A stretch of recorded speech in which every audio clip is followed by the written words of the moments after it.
സണ്ണി ജോസഫ് മുഖവരകൾ ആവശ്യമില്ലാത്ത നേതാവാണ്. എനിക്കറിയാം, വളരെ കൊച്ചുനാളിലെ പയ്യന്നൂർ കോളേജിലെ കേരള വിദ്യാർത്ഥി യൂണിയന്റെ പ്രവർത്തകനായി പ്രവർത്തിക്കുന്ന കാലം തൊട്ട് എനിക്കറിയാവുന്ന നേതാവാണ് ശ്രീ സണ്ണി ജോസഫ്.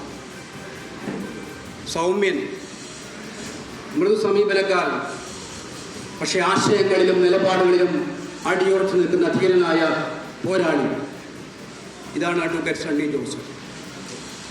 പേരാവൂരിൽ നിന്നും 3 തവണ തുടർച്ചയായി എല്ലാ വെല്ലുവിളിയെയും അതിജീവിച്ചുകൊണ്ട് ജയിക്കുക മാത്രമല്ല, കണ്ണൂർ ജില്ലയിലെ കോൺഗ്രസിനെ കെട്ടിപ്പടുക്കാൻ ഏറ്റവും വിലപ്പെട്ട സംഭാവന നൽകിയ ഒരു ധീരനായ നേതാവിനെയാണ് അഖിലേന്ത്യാ കോൺഗ്രസ് കമ്മിറ്റി കേരളത്തിന്റെ പുതിയ പ്രസിഡന്റായി ചുമതല ഏറ്റെടുത്തിരിക്കുന്നത്. സണ്ണി ആ ചുമതല ഭംഗിയായി നിർവഹിക്കുമെന്നുള്ള കാര്യത്തിൽ തികഞ്ഞ ആത്മവിശ്വാസമുണ്ട് നമുക്കെല്ലാവർക്കും. സണ്ണിയോടൊപ്പം UDFന്റെ കൺവീനറായി MMS നേരത്തെ ഞാൻ സൂചിപ്പിച്ചു. വളരെ മനോഹരമായിട്ട് UDFന്റെ കൺവീനർ എന്ന നിലയിൽ എല്ലാവരെയും ഏകോപിപ്പിച്ചുകൊണ്ടായിരുന്നു അദ്ദേഹത്തിന്റെ പ്രവർത്തനം. ഒരു പരാതിയും ആർക്കും ഇല്ലാത്തവണ്ണം നന്നായി മുന്നോട്ട് പോയി. ഒരു ടീം പാക്കേജ് വേണം, കേരളത്തിൽ പുനഃസംഘടന ഉണ്ടാകുമ്പോൾ ഒരു ടീം പാക്കേജ് വേണം എന്നതിന് ഒറ്റ ഭാഗമായതുകൊണ്ട് മാത്രമാണ് MMS ആ സ്ഥാനത്ത് മാറുന്നത്. അതുകൊണ്ട് ഹസനെ ഞാൻ അങ്ങേയറ്റത്തെ അഭിനന്ദിക്കാൻ ആഗ്രഹിക്കുകയാണ്. ശ്രീ അടൂർ പ്രകാശ്, ആറ്റിങ്ങൽ പോലെയുള്ള മണ്ഡലം കഴിഞ്ഞ കുറേ വർഷങ്ങളായി നമുക്ക് കിട്ടാതിരുന്ന മണ്ഡലത്തെ തിരിച്ചുപിടിക്കാൻ, കോന്നി ആദ്യമായി തിരിച്ചുപിടിക്കാൻ മാർക്സിസ്റ്റ് പാർട്ടിയുടെ കോട്ടകൊത്തകളിൽ കടന്നു നിന്ന് നേരിടാൻ കഴിയുന്ന ധീരനായ ഒരു നേതാവിനെ തന്നെ UDFന്റെ ചുക്കാൻ ഏൽപ്പിച്ചിരിക്കുന്നതിലൂടെ നമുക്ക് അഭിമാനിക്കാം.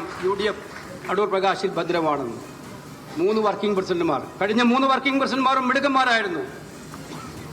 കോൺഗ്രസ് പ്രവർത്തക സമിതിയിലെ അംഗം, പാർലമെന്റിലെ കോൺഗ്രസിന്റെ ലോക്സഭയിലെ ചീഫ് വിപ്പ്, വർക്കിംഗ് പ്രസിഡന്റ് എന്ന നിലയിലും സുരേഷ് നല്ല പ്രകടനമാണ് കാഴ്ചവെച്ചത്.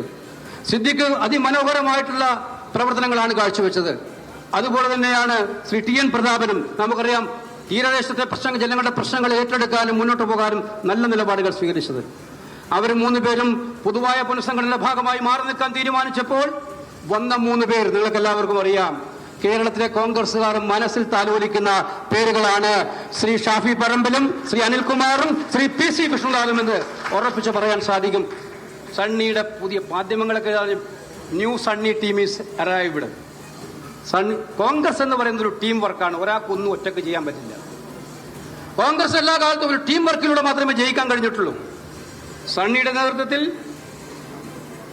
3 വർക്കിംഗ് പ്രസിഡന്റുമാർ, CLP ഉണ്ട്. ഇവിടെ നിയമസഭയുടെ കാര്യങ്ങൾ നോക്കാനും നിയമസഭാ കക്ഷി നേതാവെന്നതിൽ ശക്തമായി മുന്നോട്ട് പോവുകയും ചെയ്യുന്ന CLP ഉണ്ട്.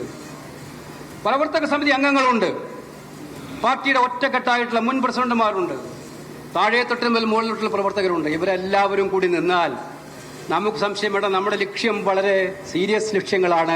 2025 നടക്കാൻ പോകുന്ന തദ്ദേശ ഭരണ സ്ഥാപന തെരഞ്ഞെടുപ്പുകളും 2026 നടക്കുന്ന നിയമസഭാ തെരഞ്ഞെടുപ്പുകളിലും കോൺഗ്രസിനെയും UDFനെയും വിജയിപ്പിക്കുക എന്നുള്ള ഏറ്റവും വലിയ ഭാരിച്ച ദൗത്യത്തിലേക്ക് ഇന്ന് ഇന്ദിരാഭവനിൽ നിന്നും കൂടുതൽ ക്രിയാത്മകമായി നമ്മൾ മുന്നോട്ട് പോവുകയാണ്.